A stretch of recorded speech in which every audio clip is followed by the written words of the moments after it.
Rusia Euskal Herritik urrun dago, 3.300 kilometrora. Bere hiriburua Mosku da.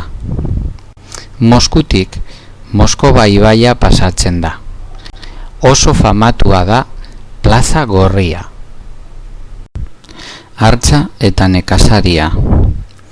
Behin, nekazari bat joan zen arbiak landatzera lur eremu batera. Lanean zegoela, hartz bat hurbildu zitzaion honela esanez. Hilko zaitut, jauna! Ez egin olakorik mesedez.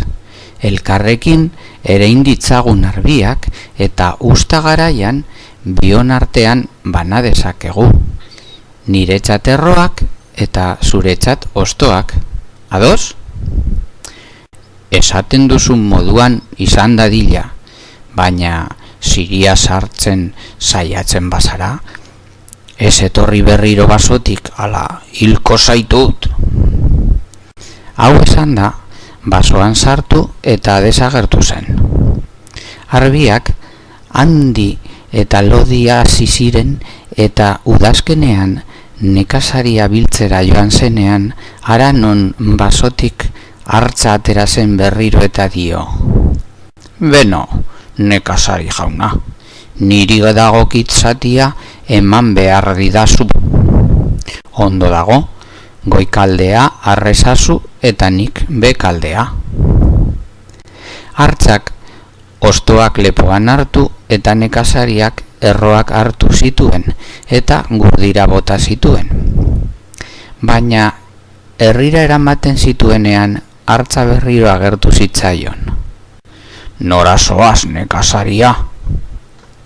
Herrira, arbiak saltzera, utziko aldidazu bat daztatzeko.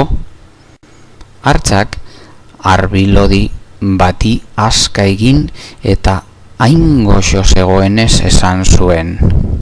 Ziria sartu didazu jauna, ez etorri ba berriro basotik, ala jango zaitut. Hurrengo urtean, nekazariak leku berean zekalea erein zuen. Udazkenean hartza bere zain zegoen. Orainen nauzu engainatuko, niri dagokidana ekarri agudo. Nahi duzun moduan, erantzun zion nekazariak. Arrezazu ba, aurten beheko zatia, iaz konforme ez bazinen geratu goikoarekin, zekalearen erroek ez dute zertarako balio. Goikaldeak bai ordea. Trampas ohartu zenetik, hartzak eta gizonezkoak etzaiak dira.